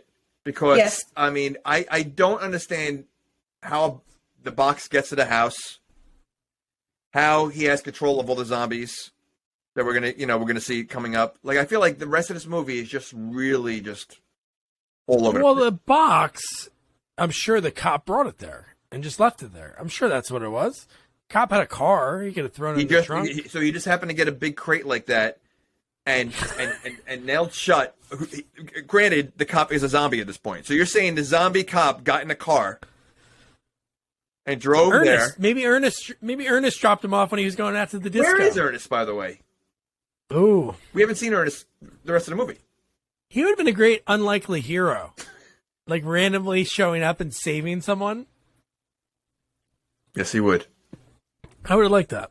No, so then this is, like Jamie said, the rest of the movie's batshit crazy. Even in the next part, when they show them in the basement, Dan and Dr. West are in the basement, and he goes, I hear these sounds on the other side of the wall. It sounds like it's rats, because Dan has no idea that Dr. West is creatures, the foot and the leg and arm connected. He just throws them out. He throws them on the other side of the brick wall and just pieces them together. So everything that's in there is from him? His creations? No. I thought that he was sneaking into the cemetery and just injecting stuff. Because wasn't he going in there with like a light? I could be wrong. No, you are right. Wait a he was going there to grab bodies, but then he was taking some of his creations, like the one that he threw in the red bag, the arm and leg, and I guess he was just putting it there for safekeeping or something. So that's where he's getting all the body parts from the cemetery. Well, some of them, not all of them.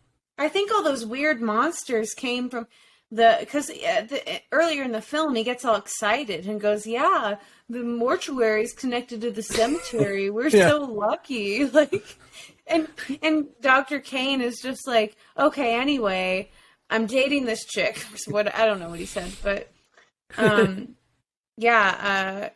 think he was playing. I think he was secretly playing in there, and that's why all these monsters come out that we never saw or knew of.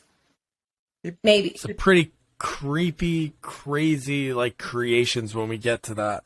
But just before that, so this is when they inject Gloria's heart, Meg's heart for the first time, and then it's just a waiting game. And all this time, this is when the box is on the front porch. It startles Dr. West, and I jumped at this part too when the flying bat, Dr. Hill. All right, I did not jump at this part. Oh. I did jump at the other one, but I did not jump. But yeah, I did not expect to be flying around with bat wings.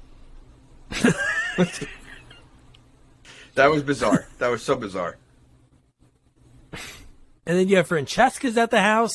So do you think Francesca came with the lieutenant, or how did she get there? Because she wasn't like really with him. She was hiding like outside of the house in the bushes. At this point, if you're Francesca, how are you not running away? yeah. I have no idea. I mean, like, unless, the other guy's packing heat. Yeah. That's what I was thinking. Dan lays the pipe. So, I mean, that's the only explanation, because she should be far gone. After everything else she's seen so far, seeing the dog with a hand should have been enough. Like, that's the point where you're like, you know what?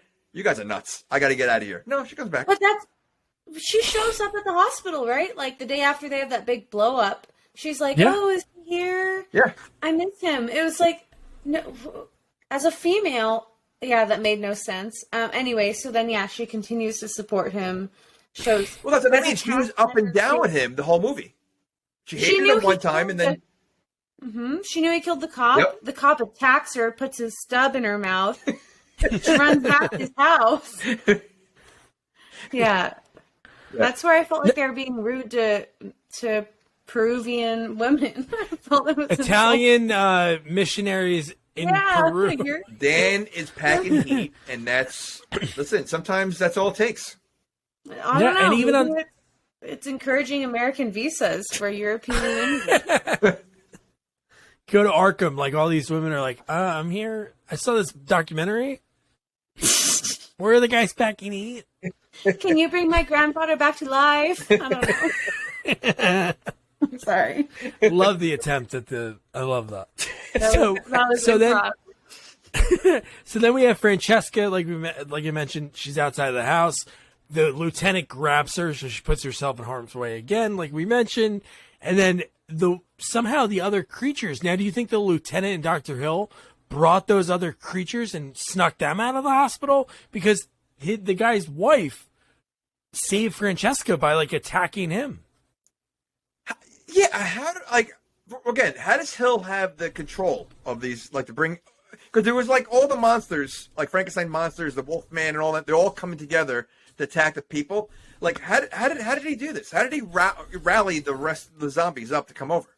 I mean, he is just the head. I don't know. How'd they get out? Nobody saw them. Nobody works at night. There's no cameras. Nothing. Well, we know there's no locks. So I don't know how he has leverage besides insulting people that they suck at conferences. That's all we got. That hurts people's feelings so much. They're like, okay, I'll do whatever. Please And just tell me I'm good. Why did the lieutenant like take orders from this doctor right away? Remember when he comes in and he's like, hold him down to Dr. Graves, the black guy. Yep. It's like, there's no logic. nothing. I'm not going to lie. I had to rewind it so many times. Oh, you had to watch it a few times? Ugh. I had to reread the page 3 times on several occasions where I was like, it just was so hard to understand what was happening. I had a hard time writing notes this movie. I was telling Doug, I'm like, I'm not. Yeah. I normally I'll get like a good 3-4 pages of notes. I have a page and a half. I couldn't write. I didn't know what to write about. Like it was. It was. This was difficult. This has been a challenge for me in a good way. I'm gonna watch it again and probably be more frustrated because it was amazing. Well, then, if you come up with better answers, let me know. I will. All right. Yeah, I did. So what I did like though is the fact that the cop's wife, as a zombie, still had memories of hating her husband. Yeah. You know, that I did like that part because, like, you know, she looks like she's all going to attack like everybody else, but instead she focused on the cop, which I liked. Yeah. That was cool. That was good. And then it gets Francesca to barely get into the house. And meanwhile, right just before this, Gloria's awake. She's standing up. Danny's like holding her because he's like, oh my God, this is Meg's heart. And when Francesca barely gets in the house, Dan and Gloria are standing in the colored glass room of this, mortuary. And she's just like looking at, and Dan is like, I don't even care about you. He's just staring at Gloria. He's in love. And Francesca still at this point is still like, come on, Dan, we got to get out of here. They're all here. Doesn't she get bit in the neck, Francesca? Yes, by Gloria. Gloria bites her it in was the neck. Gloria. Okay, all right. Yeah. Yeah. Well, but, no, it's insane. The way they bring Gloria back to life, though, is so cheesy. Like, it's so Frankenstein's Bride or whatever, 1930s. I mean, they're not like, if I was there, any of us were there, there's loud lightning, there's the rumbling of the building, and they're like, oh, it's just rats. All right, I'll do this. But it's so casual. They're not like, oh my God, dude, doesn't this remind you of like 1930s Frankenstein? I don't know. I kind of wish they would have said that. Well, and not for nothing, the serum worked right away on everything that it was used on except for Gloria. Yeah. They had to wait around. Gloria. But I think Gloria is the first, you're right, but she's the first, reanimated parts? Because what they were doing was they were using the heart to reanimate everything all at once. So right, yeah, yeah, but she had the most of the juice, right? True. I know. Did you guys see the outfit Dr. Cain's wearing? It's like freaking 1910 Columbia, I can't say it out. I don't even know. I have to be honest. I had no idea what outfit he was wearing at all. He's wearing like a 1910s like Christopher Columbus shirt. Like he's wearing some. I don't know what the cast. I don't know what they were thinking during this scene. It was nothing like he was wearing in any other scene. So he changed for this part. Special moment. Right? Do you remember what he's wearing, Doug? He's wearing like No, a I know what you're talking about. I remember it being Sure. really different and not fitting, but maybe, again, this is right at this part is when he gets jealous because maybe he thought it was his wedding day and that was his bride. You know what? I was just thinking that because they have to use the title somehow. Maybe this was his wedding day. Yeah, Because she cringes a little bit and he screams, "I made you." Is she wearing a wedding dress? She's wearing mesh. She's wearing like mesh you use in surgical procedures when you're trying to create a tissue generation. Which looks like bubble wrap, what they use. But they used a good mesh to bring all the body parts together. I appreciated that. Yes. Okay. But it was still dumb. Yeah. And then now the house is being stormed by these freaks. So the clip that I have isn't like perfect for that, but just for the fact of like the effects. This is like a little bit ahead, but it kind of fits with like we were talking about, like with the effects that were done in this movie. Like that looks insane. Like this whole scene is crazy. But why all of this did that happen? Rest, you stupid biped. I love that line. By the way, how did those bat wings get so big?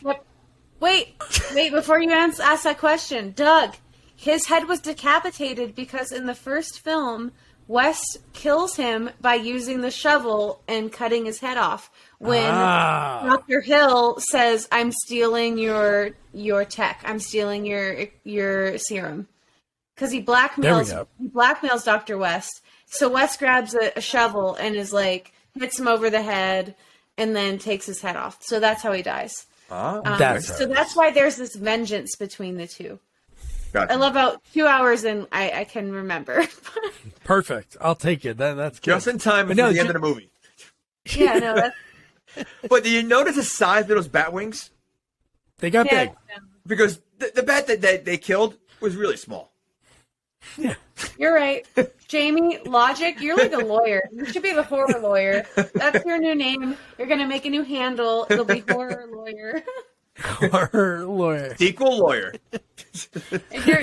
You're going to point out all the flaws, and these directors need to explain themselves to you. You know what? Sometimes it's a curse, though, because now when I watch regular movies, I'm like, oh, come on. Look at when I'm trying to, for movies I'm trying to enjoy, sometimes it's hard to really enjoy it because I'm like breaking it down in my head now because I'm so used to doing it for these crappy movies.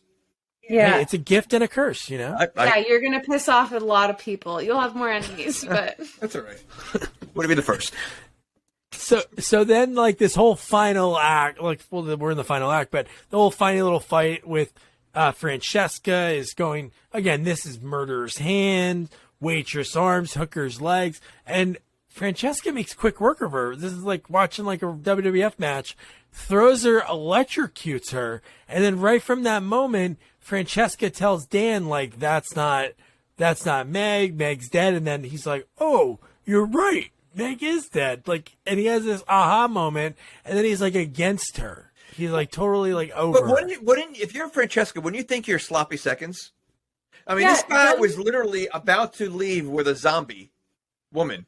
But don't you think it has to do with like the small head and the big head comment?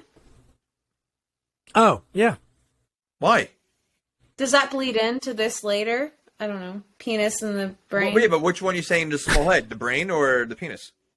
Well, did he have like two? So his penis is like, do I go for the Italian or my heart? I don't know. I mean, I'm throwing this to you guys. This is just. And when Dr. Dan, it's probably big head, big head. Whoa. Big. All right, Jamie. No, go on. Sorry. So. No, this just you might be right. I mean, I'm just saying Francesca should have a little bit more self-respect for herself. I mean, she slept with this guy, and then he leaves her for a zombie. Clearly, wasn't leaving when Francesca when she was alive. The other woman was alive, and now. To say it, but maybe she was attracted to this educated doctor in America, and she's used to less in not America. I think 1980s. I think it's about the small head and big head thing. It's all about penis envy. Yeah. I don't know. As a medical professional 30 years ago, yeah, that's an attractive attribute that she's fighting for besides the penis. If he's hung and he's a doctor 30 years ago, well, Oh, home run. kill my dog. She's like, you can kill my dog. I don't know, like dogs. Wait a second. I don't know. Where is the dog? The dog. Oh, the dog's in the back room. Oh, he's in the back room? Yeah, when Dr. West when he, kicks himself into that back room, all of his like creations there. There's Dog like a was double there. face You girl. saw the dog? The dog is there standing on something like with the hand coming out. Now that looks great. But the big scene that this movie's known for, because Gloria, like Kathleen's role is the one that she's the bride, was when Dan was rejecting her and he was like, she's like, well, what do you want? What do you want? And then she rips out her own beating heart, says, is this what you want? That is so, I don't know. Look, to me, like, those effects that Screaming Man George and Cain B did are just unbelievable in these movies. Yeah. No, I agree. Thank you. Yeah. Why did she have to start spinning immediately after? Ballerina? Is that what it was? You know what? There you go. You nailed it. Whoa. Wow. M. Night We all thought Shyamalan that at the twist. same time. Literally, the twist. It was a twist. Literally, yeah. That's great. No, you're right. Yeah, that's what it was. Exactly. It was Good weird, job. but yeah, it had to have been that. Okay. And then that's pretty much the end of the movie. When you really think about it, they're in the back room.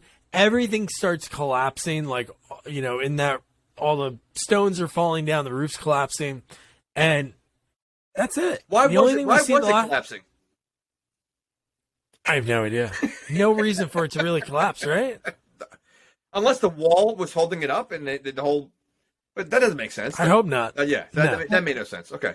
All right. Was there, I have to ask a dumb question. Is there a third to this There is. movie? Yes.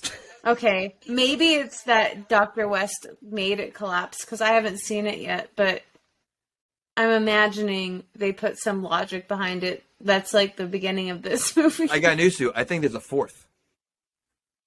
I don't know. No, there's a remake, but the ones with Dr. West and Jeffrey Combs, the third one, he's like in prison, I think. Yes. After The this, third he one's in like went to but prison. the fourth one, I think his daughter dies.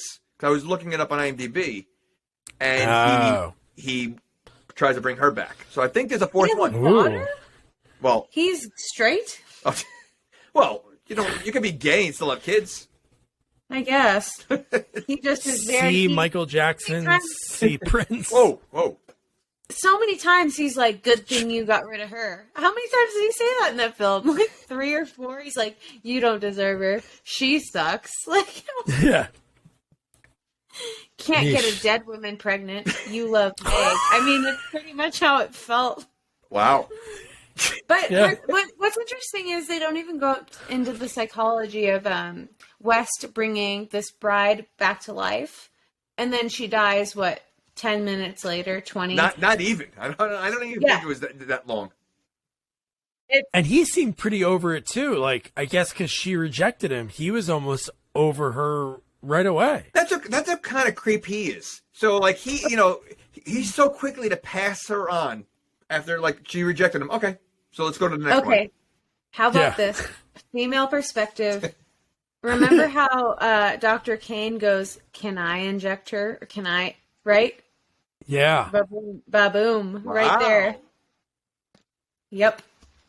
That changes it all. So they knew, maybe Gloria's heart, the heart knew who injected it. Who gave me life? That's who I love. Maybe. Whose seat did I get? Wow. Wow. So that was Bride There's of a lot of- Re-Animator. Yeah. As A lot of always, like to go to our get. A lot of Doug, you picked a really erratic movie for me to enjoy. Trust me, this is tame compared to a lot of the other ones we've seen. So I don't know. Yeah, sure. It's just It was a shit show for sure. But more to discuss. Sometimes the better they are, the harder to talk about. So we'll go to our guest first, Shorror. Would you recommend, you already said that you'd watch it again, but would you recommend other people to watch this movie? So I do recommend watching this movie for sure. I don't recommend not watching it. I think you should watch the first one, watch the second one. It's going to be tough. And then if you have an intellectual discussion, whether it's listening to this or God, I don't know if someone's not listening to this in an alternate reality, I hope that they watch it again with the open mind. How Jamie pointed out logical things. Doug pointed out things that actually were like factual. But going back in the mindset that it's made in 1980, 90, whatever, the two films, that the director mindset is very different than our current day, where we're spoiled and we want answers and we want solutions. So I will go back and watch them with the mindset of subtracting negative X years from my life and appreciating it for what they had to deal with. And I've heard the director speaking from this film. Again, I don't remember his name. It sounds almost Asian, Yuzuki or something. Brian Usna. Brian Usna. Sweet guy, really sweet guy. I know that he had a challenge making the sequel. He didn't have the same director or resources as the first one. But I will say, I liked the sequel more than the original. So I agree with that. Yeah, it was more entertaining. This one had more action. It kept more going. There was more pace. As little sense as it made, the first one had a pace, but it was boring, and I really struggled to stay engaged. So, yeah, right. Watch it. So that's a big yes. That's a big that's a good review. Jamie? So. Oh, Jamie. This is a tough one. Because the movie itself, I had a hard time sitting through it like all the way through, but the special effects are very good in this movie. You know, for the time that it came out, you know, the eyeball to hand and like, you know, it's almost like, you know, like trying to top each one, the foot and everything else. So I would say if you're into the campy horror movies, and it's not really a horror movie, but if you're into that kind of stuff, you probably will enjoy it. It's hard for me because I've never seen the other ones. As a movie, I think I don't think it's a good movie. But the special effects are I think worth watching. So I would say yes, watch it, but understand you're not going to enjoy the movie. You're just going to enjoy the effects. That's a yes. I think so. Oof. I think so. I'm torn. I am torn. I always say to watch it. I love special effects, and I love all of Screaming Mad George and Cain B and what they do in this movie is just cool. And the funny, how like comedic it really is, like tickling the foot, and there's a lot of funny jokes. The Leslie joke, and I don't know. Watch the movie. You keep going back to that Leslie joke. I don't know. I enjoyed it. But I mean, honestly, I didn't think it was that funny. Well, liked it. I did. Okay. I would have been the one person in the movie theater, and the director would have been in there, or the writer, and he'd be like, "See, I told you it would work." Someone liked it. Yeah. Well, Shar, thanks so much for joining us on this crazy, crazy movie sequel. And now we finish off our third annual Scary Sequel Month with another Halloween movie. And one of my favorite Halloween sequels, Halloween 4, The Return of Michael Myers. I was lucky enough to interview Kelly Meeker herself and Gloria in Bride of Re-Animator, the amazing Kathleen Kinmont. We, of course, talked about those rules, along with how she started in acting, her legendary actress mom, Abby Dalton, Renegade, her new book, which I absolutely loved. It's called I Should Have Been Nicer to Quentin Tarantino, and Other Short Stories of Epic Fails and Saves. And, she was so cool. Like, out of a lot of people I interviewed, I just thought she was so down to earth. It was a great conversation. We were laughing. She was drinking wine, and it was a lot of fun. So don't forget to review, rate, share our podcast. Follow us on all social media at Sequels Only. And don't forget to check out our website, sequelsonly.com. Good night. Good night.